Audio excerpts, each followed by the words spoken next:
Yeah, hi. Today we are going to discuss the story of Savitri and we try to relate the whole story with the current day businessmen, entrepreneurs, or those people who take a risk in their life. So, before we do that, let's understand how Savitri was born. So, there was a king named Ashupati of a kingdom named Madra. The king was childless for quite many years, so he had started appeasing different gods, and he appeased Savitri, the goddess, the wife of consort of Brahma. So he did thousands of yagnas, did different ritual activities in order to appease the goddess. Finally, the goddess appears in front of him and asks him to ask for a boon. In this way, he asks that let him have a son. But Savitri goddess gives him a blessing for a daughter. After a year or so, the couple were blessed with a daughter, and in the honor of the goddess Savitri, he names his girl child as Savitri. Savitri was brought up with the warfare skills, with the training of Vedas, with the knowledge of Puranas, with Dharma Shastras, and in this way she was not only just beautiful lady but also well versed in knowledge of Puranas, Dharma Shastras and other forms of Vedic knowledge. Due to which there was a problem. Nobody had the confidence to come to Savitri or her father for the marriage.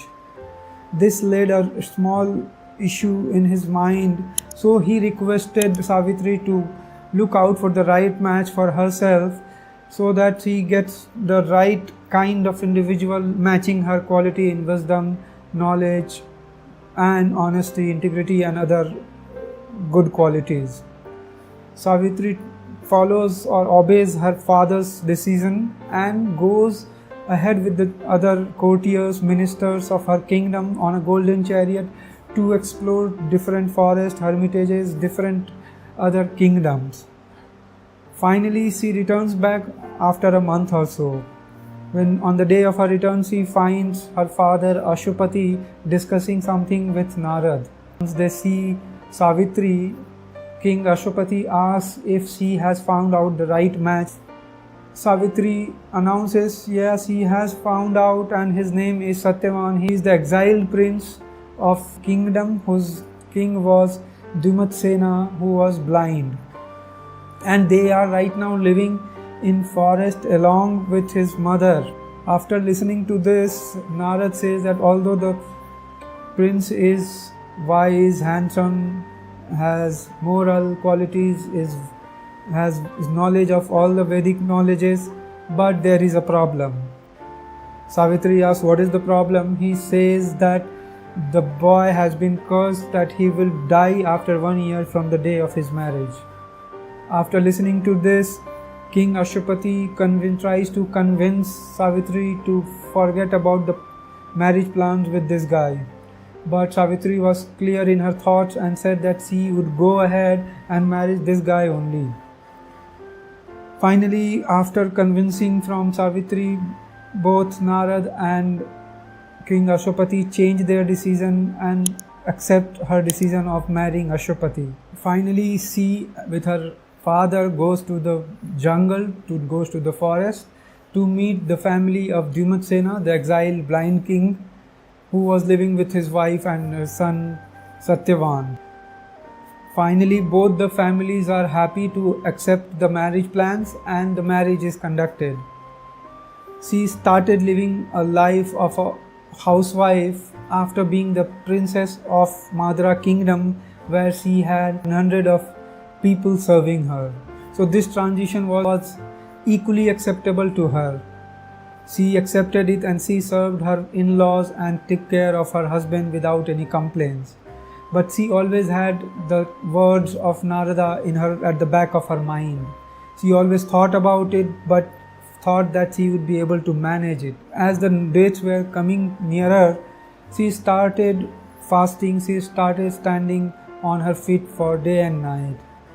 Her father-in-law said that she was being too harsh on herself and she should avoid it. But she said that she had taken an oath to do these austerities and hence she will continue doing it. At last, her father-in-law also supported her. On the D-Day, on the final day when it was supposed to happen, both Satyavan and she goes in the jungle, in the forest to collect the wood. After collecting the wood, suddenly Satyavan started feeling tired and he wanted to sleep at the lap of Savitri. After 10 minutes or so, a divine being appears. Savitri is surprised to see him. She asks who he was. He tells that he was Yama and he has come to take the soul of Satyavan. After listening to this, Savitri started following Yama. After seeing Savitri following him, Yama asked her to go back as her time has not come. But she was adamant on following him because she said, as per Dharma Shastras, it is important that wherever the husband goes, she has to go. After listening to this logic, Yama was happy and surprised to see the knowledge, the way she was putting her logic, the way she was giving the information, the knowledge from dharmas, the knowledge from Puranas, the knowledge Vedas. So in the end, Yama grants Savitri a boon. In the first boon, she asks for returning the eyesight of her father-in-law. Then Yama agrees to give that boon but says except for the life of Satyavan. Similarly, she again goes and explains the importance of Dharma Shastras, again the Dharma, the importance of righteousness and the importance of being honest. She was putting these Vedas, mantras, she was putting these homilies in such a way that finally Yama ended up in giving 3 boons to her. In the second boon, she asked for returning the kingdom of her father-in-law to him. In the third boon, she asked for giving 100 sons to his father, to her father. In the third boon, she requests Yama to give her father 100 sons. And finally, in the last boon, she says that she wants to be the biological mother of Satyavan and wants to have 100 kids. Yama says so be it and forgets to use the life of Satyavan. In this way, Savitri was able to convince Yama to give a second life to her husband Satyavan. Yama is happy that he has given the blessing and he disappears. After he disappears, suddenly her husband Satyavan is revived, and after the narration they see that Dyumatsena has regained his eyesight, his kingdom is also returned, and in this way she was able to win over the death of her husband from the knowledge of Vedas, from her gift of the gap, from the intelligence of appeasing person, to ensure that he is not unhappy about the treatment somebody is doing. Because Yama was already looked upon badly across the world, across the universe, because he always was snatching away people's love, people's close ones, relatives. But this was the lady who was praising him for his justice behavior. This was the lady who was praising him for being righteous. He was praising him for doing his duties. And this left the person Yama, in awe of the knowledge of the lady and the way she was putting. Savitri's story can be easily correlated with those successful businessmen who have an idea, like Savitri had an idea of marrying someone which was unthinkable. So these businessmen, these billionaires who become billionaires also have some idea which was unthinkable before they started believing in that. So Savitri believed in marrying the husband, so they have an idea. Now Savitri moves from palace to forest. Here they move from their high-paying jobs or from regular income to an area of uncertainty, to area of cost management, to an area of an expense management, to ensuring that they don't pay themselves to just manage those expenses. So they are similar in what Savitri was doing after taking a decision of marrying Satyavan. Next, they have a business model wherein they will be able to convince their investors to finally give them enough money to make their company billionaire. In the process, they becoming the billionaires.